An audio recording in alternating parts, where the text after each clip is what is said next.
Hey everyone, and welcome back to the channel. Okay, can we just talk for a second? Seriously, what is going on with the economy? I feel like just yesterday, I could walk into a grocery store with $100 and come out with bags overflowing.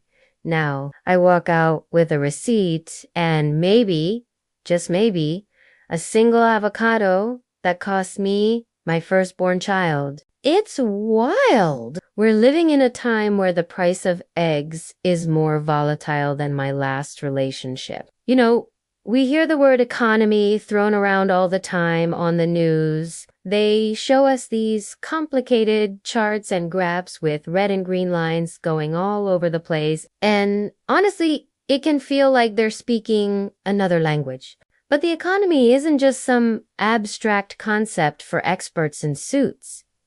It's real. It's the reason you have to decide between getting that fancy coffee you love or, paying your electricity bill. It's the invisible hand that decides whether Friday night is pizza night or let's single quotes S dash C dash what single quotes S dash at dash the dash back dash of dash the freezer night. So what is it really? At its core, the economy is just a giant system of making, buying, and selling stuff. It's about who has the goods, who wants the goods, and why those goods now cost a small fortune. Think about it like a massive, interconnected marketplace. You have producers, the farmers growing our food, the factories making our phones,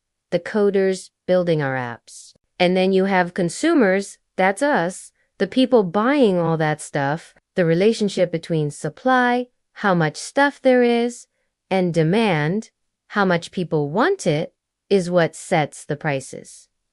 Let's use a simple example. Remember when everyone suddenly decided to bake sourdough bread a while back? All at once, the demand for flour and yeast went through the roof. But the supply, the amount of flour on the shelves, was still the same.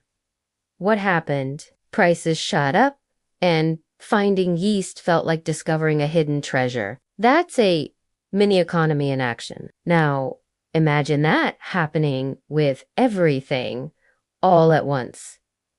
From gas for our cars to the materials needed to build a house. That's when things start to feel really expensive. And there's this other tricky little thing called inflation. Inflation is basically when your money starts to lose its purchasing power. That $100 bill in your wallet buys less today than it did last year. It's like your money is on a diet and it's getting thinner and thinner. A little bit of inflation is normal and even healthy for an economy, like a slow and steady heartbeat. But when it gets too high, too fast, it feels like that heartbeat is racing out of control. Suddenly, the cost of living outpaces your salary, and it feels like you're running on a treadmill that's getting faster and faster, but you're not getting anywhere.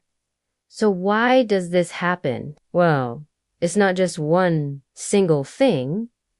It's a mix of a lot of factors. Sometimes governments print more money to stimulate the economy. But if there isn't more stuff to buy, it just means more money is chasing the same amount of goods, which pushes prices up.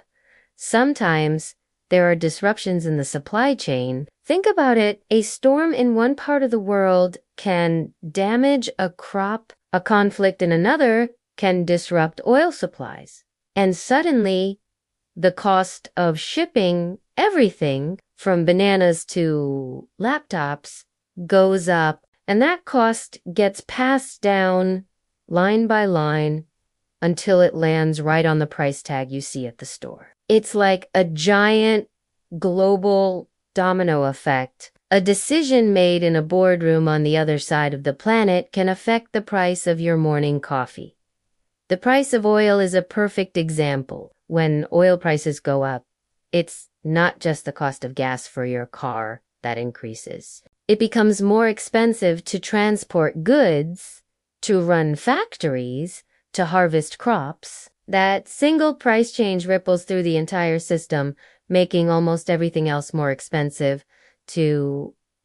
It shows just how connected we all are. But here's the interesting part.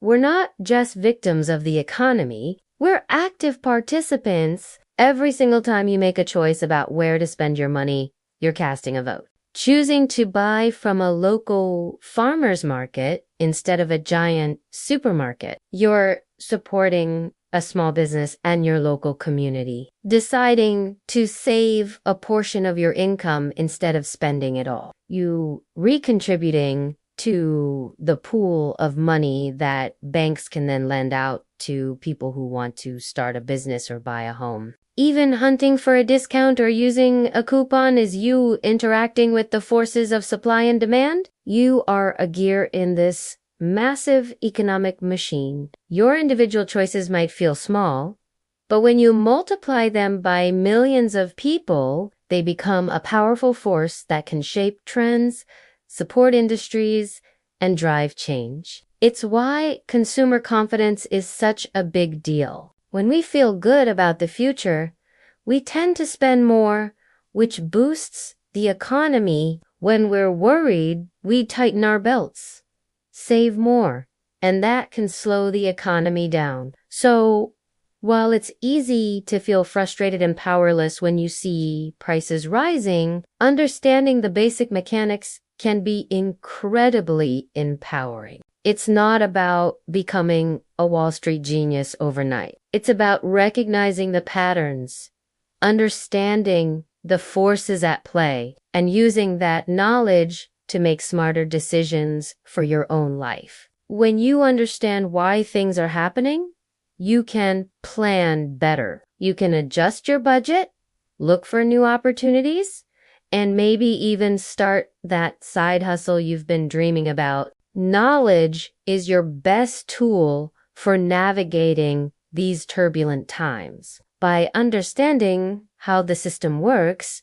you can protect your finances, grow your wealth, and build a more secure future for yourself and your family, no matter which way those lines on the charts are going. It turns the economy from a scary monster under the bed into a complex puzzle that you can actually learn to solve. Thanks so much for hanging out and talking through this with me today. It's a complicated topic, but breaking it down helps a ton. If you found this helpful or have your own thoughts on the crazy economy, drop a comment below. I'd love to hear from you. And if you enjoyed the video, don't forget to give it a thumbs up and subscribe for more content like this. It really helps the channel out. I'll see you in the next one.